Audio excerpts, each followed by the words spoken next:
اگر آپ مسلمان ہیں تو آپ نے یاجوج ماجوج کے بارے میں ضرور سنا ہوگا۔ اگر نہیں جانتے ہیں کہ یاجوج ماجوج کون ہے تو ڈسکرپشن میں دیے گئے لنک پر کلک کر کے اسے دیکھ سکتے ہیں۔ اب آتے ہیں اصل مدعے کے اوپر کہ آخر یاجوج ماجوج کہاں پر قید ہے، وہ کون سا ملک اور علاقہ ہے جہاں پر یاجوج ماجوج کو ایک دیوار کے ذریعے بند کر کے رکھا گیا ہے۔ یاجوج ماجوج اس دیوار سے کب نکلیں گے؟ اس طرح کے بہت سے سوالات ہیں جو لوگوں کے دل و دماغ میں ہمیشہ چلتا ہے، تو آئیے اسے جاننے کی کوشش کرتے ہیں۔ یہودیوں کی کتاب توریت میں لکھے گئے باتوں سے یہ صاف پتہ چلتا ہے کہ یاجوج ماجوج کے کئی بڑے قبیلے ہیں۔ یہ قوم ایشیا کے نارتھ سائیڈ کے علاقے میں رہتے ہیں۔ تاریخ میں اس طرح کے دلائل موجود ہے کہ ایشیا کے نارتھ میں یعنی منگولستان کے آس پاس کے علاقے میں پرانے زمانے میں بہت گھنی آبادی ہوا کرتی تھی۔ یہاں کی آبادی بہت تیزی سے پھلتی اور پھولتی تھی۔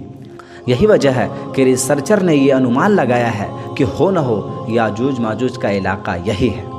جہاں تک بات ہے اس دیوار کا جس کے اندر یاجوج ماجوج کو بند کر کے رکھا گیا ہے، تو ذوالقرنین نے اسے لوہے، تانبے اور شیشے سے بنایا تھا۔ اب تک ایسی 5 دیواریں ڈھونڈی جا چکی ہے جس پر ریسرچر کا وعدہ ہے کہ یہی دیوار یاجوج ماجوج کا ہے۔ ان میں سب سے زیادہ مشہور دیوار چین ہے، جس کی لمبائی تقریباً 12 سے 1500 میل کے برابر ہے۔ لیکن مفسروں اور ریسرچروں نے اس دیوار کو اس لیے انکار کر دیا کیونکہ یہ دیوار کنکریٹ سے بنا ہوا ہے، نہ کہ لوہے، تانبے اور شیشے سے۔ اس کے علاوہ وہ کسی کوہستانی پہاڑی درہ کے پاس بھی موجود نہیں ہے۔ دوسرے نمبر پر جس دیوار کو یاجوج ماجوج کا دیوار بتایا جاتا ہے وہ یمن کے علاقے میں دیوار معارب ہے، جو کہ کوہستانی درے میں موجود ہے۔ لیکن اگر اس دیوار کو بھی دیکھا جائے کہ یہ کس مقصد سے بنا ہے تو آپ کو پتہ چلتا ہے کہ یہ دیوار ایک ڈیم کے طور پر بنایا گیا تھا۔ اس طرح کے اور بھی 2 دیوار ڈھونڈے گئے ہیں جس پر مفسروں نے اور ریسرچروں نے یہ کہہ کر انکار کر دیا کہ یہ سب دیوار یاجوج ماجوج کی دیوار نہیں ہو سکتی ہے، کیونکہ جو بات کتابوں میں ہے وہ فٹ ان 4 دیواروں پر نہیں بیٹھتا ہے۔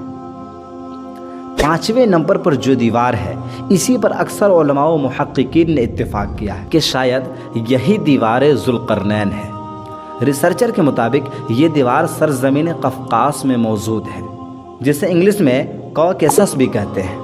سرزمین قفقاز کے دونوں طرف سمندر ہے، ایک طرف جہاں بلیک سی ہے جسے بحیرہ اسود کہتے ہیں، تو وہیں دوسرے طرف کیسپین سی یعنی بحیرہ خزر بھی موجود ہے۔ ان 2 دریاؤں کے بیچ میں ایک علاقہ پڑتا ہے جسے قفقاز کہتے ہیں۔ آپ میپ پر دیکھ سکتے ہیں کہ اس علاقے میں بہت لمبا پہاڑی سلسلہ موجود ہے۔ اسی پہاڑی سلسلے میں ایک مضبوط لوہے کی دیوار نظر آتی ہے۔ اسی وجہ سے لوگوں کا نظریہ یہ ہے کہ یہی دیوار ذوالقرنین ہے۔ اس دیوار کی خاص بات یہ ہے کہ اس دیوار کا زیادہ تر حصہ برف میں ڈھکا ہوا ہے، جس کی وجہ سے لوگوں کے نظروں سے یہ غائب ہے۔ اگرچہ یاجوج ماجوج کو جس دیوار کے اندر بند کیا گیا ہے وہ بہت مضبوط ہے، لیکن وہ ہمیشہ کے لیے نہیں ہے۔ کہتے ہیں کہ ہر چیز کا ایک اینڈ پوائنٹ ہوتا ہے، اسی طرح اس دیوار کا بھی ایک اینڈ پوائنٹ ہے۔ آج سائنس نے بہت ترقی کر لیا ہے، سیٹلائٹ کے ذریعہ وہ دنیا کے ہر چپے چپے پر نظر رکھ رہے ہیں، لیکن اللہ نے جس چیز کو دکھانا چاہا دنیا اسے دیکھ لی، اور جسے چھپانا چاہے اسے کوئی ڈھونڈ نہیں سکتا۔ آج سے ہزاروں سال پہلے بھی زمین میں تیل اور پیٹرول موجود تھا۔ فرعون، قارون، شداد، یہ سب اس زمانے میں ٹیکنالوجی میں اتنے آگے بڑھ گئے تھے کہ اپنے آپ کو خدا تک کہہ دیا تھا کہ ہم جو چاہیں گے وہی ہوگا۔ لیکن اتنے ٹیکنیکلی مضبوط ہونے کے باوجود بھی پیٹرول اور مٹی کے تیل کو ڈھونڈ نہیں پائے، کیونکہ اللہ نے اسے چھپایا ہوا تھا، اور اس وقت ان سب چیزوں کی ضرورت بھی نہیں تھی۔ پھر جب انسانوں کو ان کی ضرورت پڑی، اللہ نے اسے عقل دیا اور وہ اسے ڈھونڈنے میں کامیاب ہو گئے۔ اسی طرح جب اللہ چاہے گا کہ یاجوج ماجوج کو نکلنا چاہیے، اللہ تعالیٰ اس چھپے ہوئے دیوار کو سب کے سامنے ظاہر کر دیں گے۔ اس کے علاوہ یاجوج ماجوج بھی ہر دن اس دیوار کو توڑ رہے ہیں، لیکن وہ ٹوٹ نہیں پا رہی ہے، کیونکہ وہ ہر دن توڑتے تو ٹھیک ہے، لیکن شام کا جب وقت ہوتا ہے ان میں سے ایک کہتا ہے چلو کل پھر دوبارہ اسے توڑیں گے، لیکن کل جب وہ دوبارہ واپس آتے ہیں تو دیوار صحیح ہو چکی ہوتی ہے، اور یہ معاملہ ہر دن ہوتا ہے اور ہر دن وہ اسے توڑتے ہیں اور کل ہو کر جب وہ آتے ہیں تو وہ صحیح ہو جاتی ہے۔ لیکن جب قیامت قریب آئے گی اور اللہ چاہے گا تو ایک دن وہ اسی طرح دیوار کو توڑتے توڑتے جب شام ہو جائے گی تو ان میں سے ایک کہے گا چلو کل انشاءاللہ اس دیوار کو توڑ دیں گے۔ اس انشاءاللہ کی برکت سے کل ہو کر جب وہ واپس آئیں گے تو دیوار وہیں تک ٹوٹی ہوگی جہاں تک اس نے پچھلے دن چھوڑا ہوگا۔ اس کے بعد وہ دیوار توڑ کر وہاں سے باہر نکل جائیں گے۔ پھر وہ زمین میں خوب فساد پھیلائیں گے یہاں تک کہ وہ انسانوں کو بھی زندہ چبا جائیں گے۔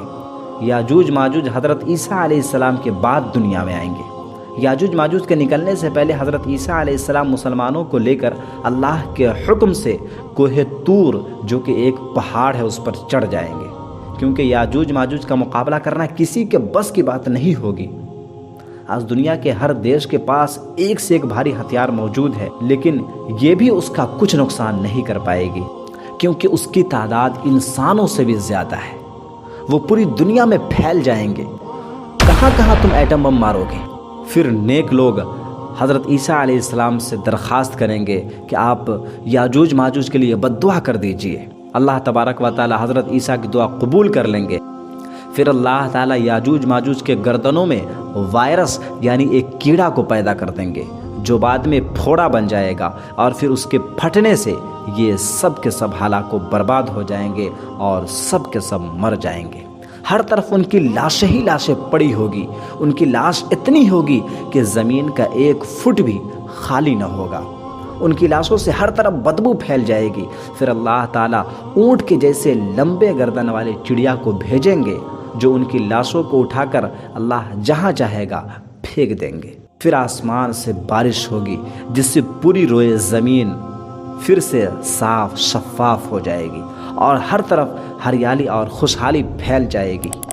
امید ہے آج کی اس ویڈیو سے آپ نے بہت کچھ سیکھا ہوگا۔ اگر آپ یاجوج ماجوج کے بارے میں اور بھی ڈیٹیل سے جاننا چاہتے ہیں کہ یاجوج ماجوج کی دیوار کیسے بنی، اس دیوار کو کون بنایا، کس نے بنایا، ان سب سارے سوالوں کے جواب آپ ڈسکرپشن میں دیے گئے لنک کے ذریعہ ویڈیو میں جان سکتے ہیں۔ جب تک کے لیے ہمیں لائک، فالو اور سبسکرائب ضرور کریں۔ ہم پھر ملتے ہیں اگلی ویڈیو میں، جب تک کے لیے اللہ حافظ۔ اگر آپ اسلامک ویڈیو دیکھنا پسند کرتے ہیں تو اور بھی اس طرح کی ویڈیو کے لیے ہمیں لائک، فالو اور سبسکرائب ضرور کریں۔